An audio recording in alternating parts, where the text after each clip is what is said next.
ironic, really, that we're holding this press conference in the Westminster Village, because this is all about taking our campaign outside Westminster and taking it out into the country. Back in July, the last time we met here, we spoke about getting cracking, getting moving, not waiting for the Prime Minister's so-called renegotiation. We wanted to get out there. We wanted to convince people just why it would be better for this country to leave the European Union.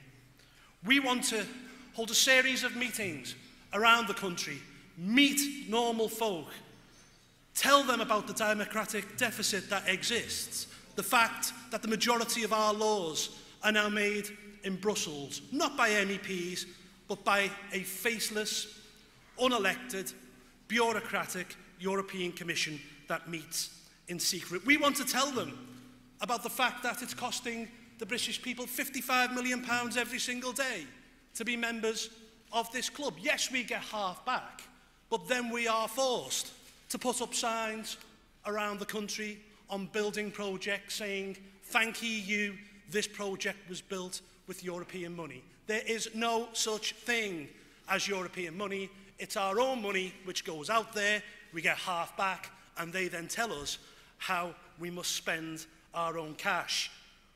We want to tell people that being members of this club forces up energy prices, forces up the price of food. It makes poor people poorer and rich people richer. It also affects our trade, an inability to trade. We don't have a seat on the World Trade Organization anymore. The European Union signs trade deals on our behalf. We want to see a Britain which is confident, which isn't inward-looking, which looks to the future, which can trade with the rest of the globe once again. And of course, we will tackle the thorny issue of immigration. We will tell people that being members of this club with freedom of movement of peoples forces down the wages of working people across this country. And we will say, wouldn't it be better if we had an Australian points-based system whereby we could say, if you've got the skills that this country needs, yes, please come here and work. We've got meetings booked right across the country, from Margate to Leeds to Chester. And the man I'm going to introduce now is the man who I believe has forced the issue over a number of years. Forced it so much that a British Prime Minister had to give a commitment for a referendum that he never wanted to give. Ladies and gentlemen, let me introduce that man. He's the leader of UKIP. He's the co-president of the EFDD group in the European Parliament, Mr. Nigel Farage.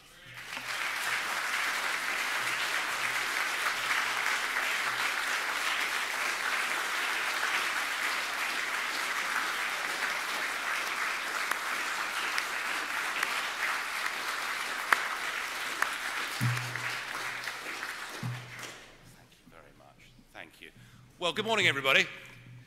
I stood here just over a month ago and said that I thought the No campaign in this forthcoming referendum were guilty of sitting on their hands, that there were far too many people who were saying, let's wait until the Prime Minister comes back, let's give the Prime Minister the benefit of the doubt in those renegotiations, and that actually that policy was flawed. Flawed because if you actually look at what Mr. Cameron is trying to renegotiate, it is modest to say the least, and you never know, we may hear more about Mr. Cameron's plans, because I was at a meeting yesterday of the Conference of Presidents of the European Parliament, and Martin Schulz, its president, is now offering Mr. Cameron the opportunity to come and address the European Parliament. So I hope he takes up that offer, and you never know, we might find out more. But my other reason for being a bit critical of some of those who may potentially be on the no side, be on the let's leave the European Union side, is that the yes side have not been sparing the horses. Barely a week goes by when we don't see on our television screens Tony Blair or Richard Branson or Lord Mandelson telling us that not only should we vote to stay members of the European Union, but that at the right time, joining the euro would be a tremendously good idea. So I promised back then that while at the moment we had two groups that were bidding to be the official No campaign, I thought it was incumbent upon us, as the only Eurosceptic organisation in Britain that does have tens of thousands of members, that does have a branch structure around the country, incumbent upon us to actually do something. And that is what today is all about. The campaign for Britain to leave the European Union has started today in this hall, and it's a campaign that if we get it right, we can win. We are launching the biggest outreach campaign in the history of the Eurosceptic movement, certainly the biggest campaign that's been seen in Britain since 1975. We have appointed, for every region of the United Kingdom, a referendum coordinator. We have 12 of those in place. And we're conscious, very conscious, that to win this referendum, we have to get outside, and the arguments have to get outside the confines of Westminster. We've got to go out and reach real people and reach ordinary voters. And so to that end, we have 300 public meetings planned already. Everything from village halls and working man's clubs up to big arenas like the Sage Theatre in Gateshead. Our biggest meetings will all be live streamed, as indeed is this press conference, as we attempt to reach as big an audience as we possibly can. And yes, we're doing the old-fashioned thing of putting leaflets through doors. And since I was here a month ago, we've distributed 3 million leaflets to go through doors to our activists, and we anticipate printing and distributing at least 3 million more between now and Christmas.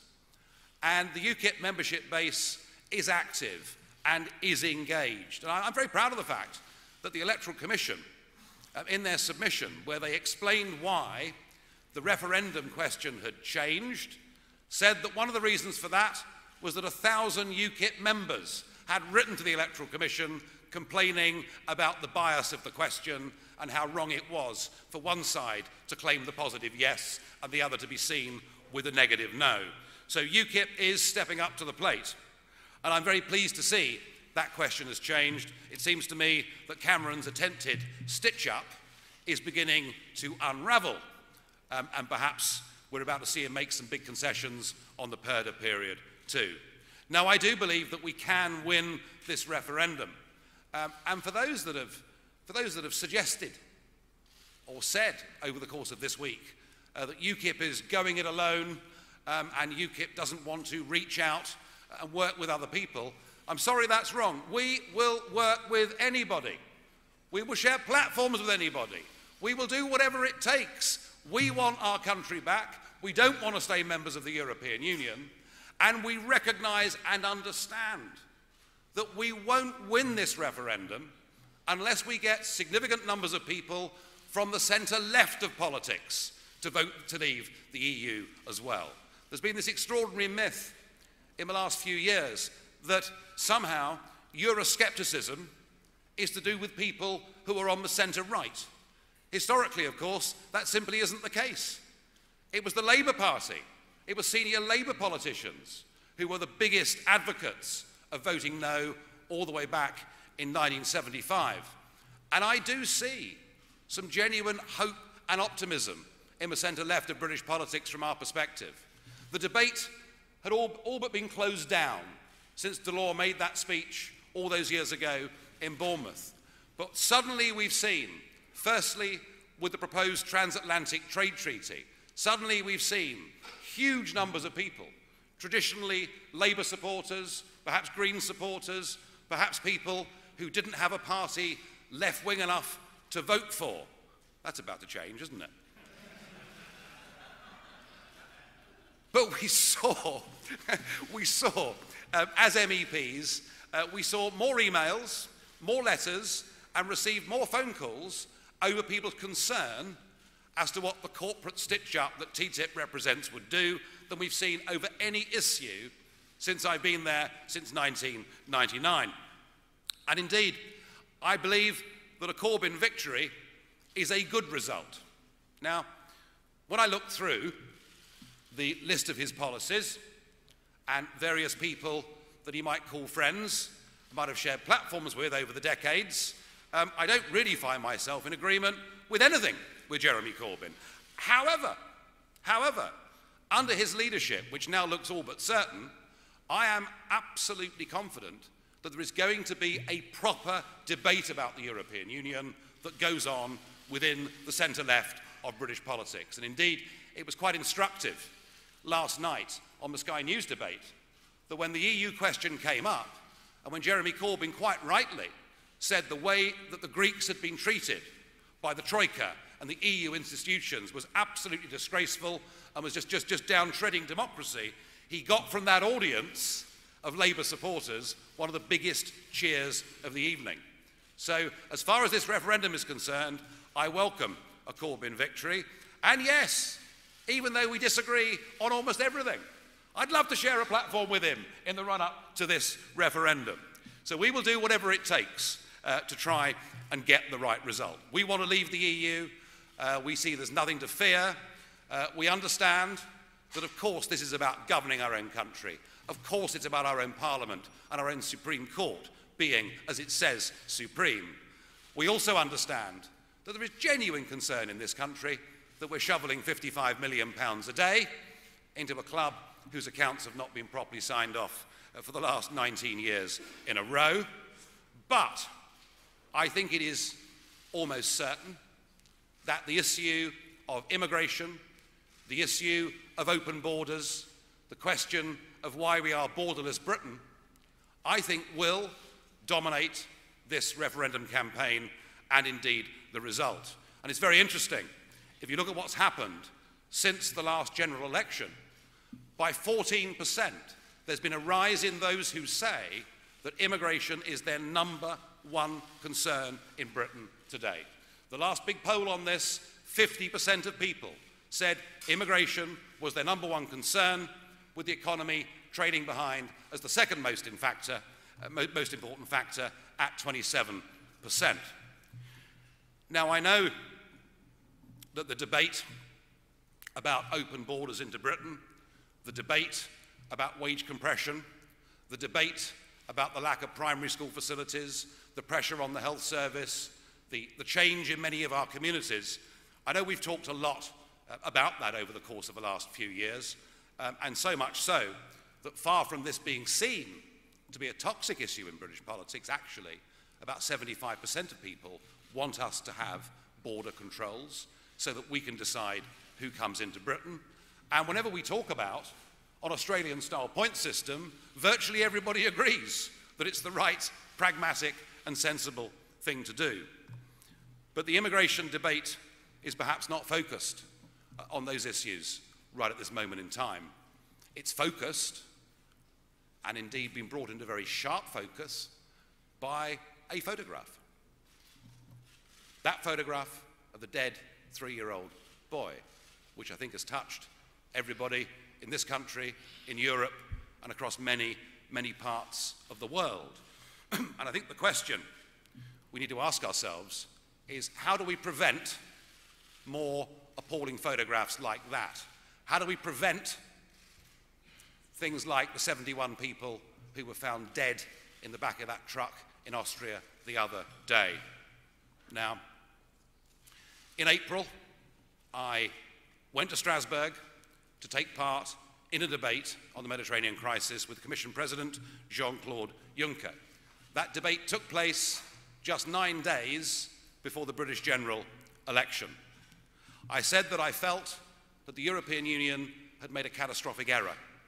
It had done it in implementing the EU's common asylum policy, which had set the terms for who can qualify for asylum so widely that it even, to quote Jean-Claude Juncker himself, included people who come from extreme poverty. He also made it very clear in April that absolutely anyone that put one foot on EU soil would be allowed to stay. And I said it seemed to me that that would lead to an exodus of biblical proportions. I regret to say that my predictions of this and my attempt to make this a genuine debate in the general election failed totally. In fact, some media organisations said that I'd taken a break from the general election campaign to go to Strasbourg, as if I was a day tripper or something like that. I also felt back in April that the main beneficiaries of this would be the criminal gangs, many of them, of course, run by ISIS. That problem, ladies and gentlemen, has been compounded this week by the words of Chancellor Merkel. I guess she had no choice but to say what she did, because as members of Schengen, Germany has already been the magnet this year and will continue to be for very, very large numbers of people. But what she has done is she has made the incentive for people, through whatever means, to try and get to the EU even stronger. And I think those photographs of people at the train station in Hungary chanting, "Germany, Germany," says to you that there is actually a real risk. In fact, some of the scenes that we saw in Hungary yesterday looked to me as if it was beginning to become a stampede. It is indeed a very dangerous thing, I think, that she's done. And I have to say that given that Europe, and Germany in particular, has now given huge incentives for people to come to the European Union by whatever means, I'm sorry to say that I think the shocking image that we saw of that young boy and the deaths in those lorries actually become more likely and not less likely. The only way to stop the deaths is to stop the boats from coming. And there is very recent historical precedent for that, because in 2008, Australia faced a very similar crisis. Boatloads of people coming on even longer sea journeys than they are across the Mediterranean, boats sinking, people drowning. And Australia stopped it by saying, if you want to come to Australia, you will not come by these means. The Australians did it. The Australians stopped the drownings and that tide of misery. And indeed, Tony Abbott has offered the European Union help and advice in terms of the way that Australia dealt with their crisis. And I have to say that that advice has been spurned.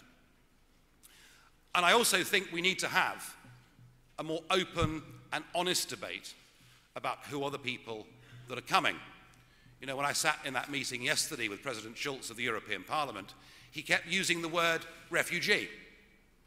And indeed, in many of the news reports in Britain, I keep hearing the word refugee, albeit interspersed with the word migrant.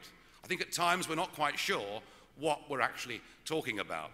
A refugee is, by definition, from the United Nations, an individual with a well-founded fear of persecution, usually for reasons of race, class, religion, or sexual orientation.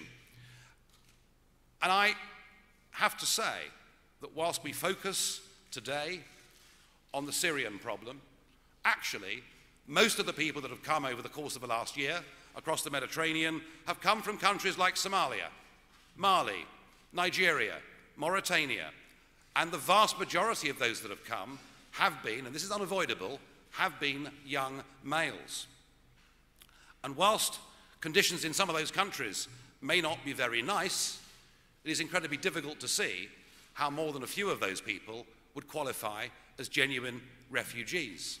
Indeed, the Slovakian Prime Minister, Robert Fico, said this week, EU leaders are not telling the truth about the backgrounds of the majority of people.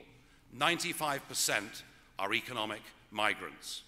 And I noticed yesterday the Hungarian MEP and Monet professor and great proponent of all things EU, Chopin, a very moderate conservative, said that he'd noticed that the migrants that were travelling through Hungary were in many cases wealthier than the people that actually lived in rural Hungary.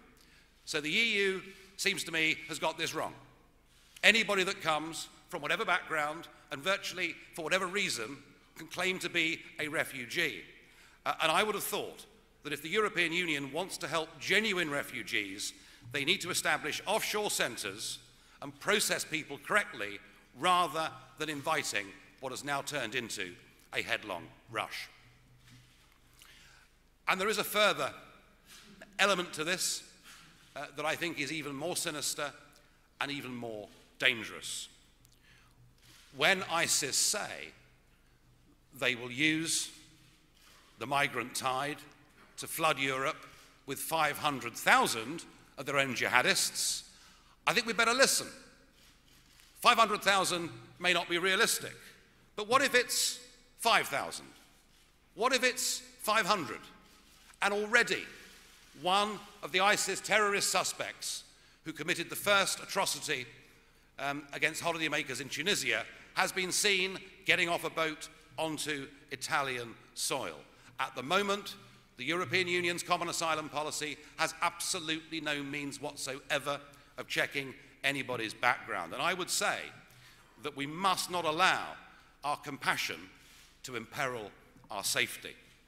Now, I do believe myself this EU crisis was very easy to predict, and I think the continual policy failures mean the situation is likely, I'm afraid, to get worse and not better.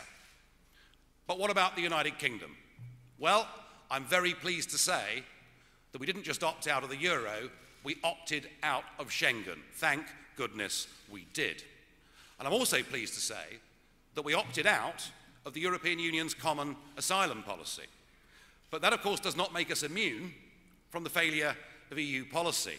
And you only have to look, of course, at Calais and the summer of total disruption in Kent to understand the problem.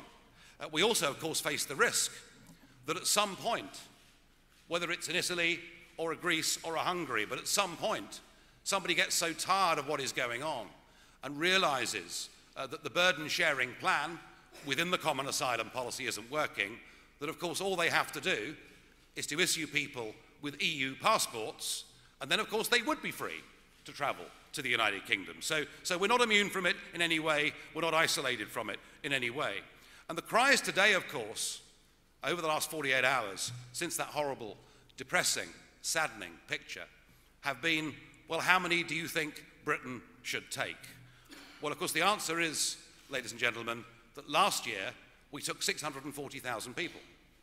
640,000 people came here through borderless Britain, chiefly as a result of our EU membership. And a huge number of those who came last year were, by definition, relatively poor people who were economic migrants. And we do take refugees. There's a sort of myth that Britain doesn't take refugees. We do take refugees. We take refugees every year. About 4% of last year's total were refugees. As an average over the last few years, around about 25,000 to 30,000 people come to Britain as refugees every single year. And let me be clear, there have been a lot of things that have been said over the course of the last couple of years about UKIP and what it stands for. A lot of attempts to demonize UKIP in the eyes of the public. But ever since the inception of this party, UKIP has always believed that the United Kingdom is a country with a fine record of helping people and helping genuine refugees. And we've always stood by that. And I was, if you remember, in 2013, the first party leader in Britain to suggest that we should offer some refugee places to a few thousand people from Syria. I was the first person to even begin talking about that. Perhaps that's no surprise. After all, my predecessors were French Protestants who came to Britain in the 18th century. So I don't think, given that already we have about 25,000 people a year coming here as refugees, there is any difficulty in a few thousand of those being from Syria. I don't see that as an issue. But what I do see as an issue is we must absolutely make sure that we do nothing to encourage people to seek refugee status in this country who've come across the Mediterranean. We've got to start discouraging people coming to Europe by those means if we're serious about stopping the deaths. And of course, the vast majority of the British population are concerned, not just about this issue, but they're concerned about the lack of border controls in this country. And if we win this referendum, we will then and only then be in a position where we can put in place a skills-based immigration policy that doesn't discriminate against the rest of the world in favour of members of the European Union. And we'll be able then to put in place an Australian-style point system. We'll be able then to drastically reduce the levels of net migration into Britain. And once we do that, we'll be freer and more willing to fulfil our traditional role of helping those in genuine need. Thank you very much.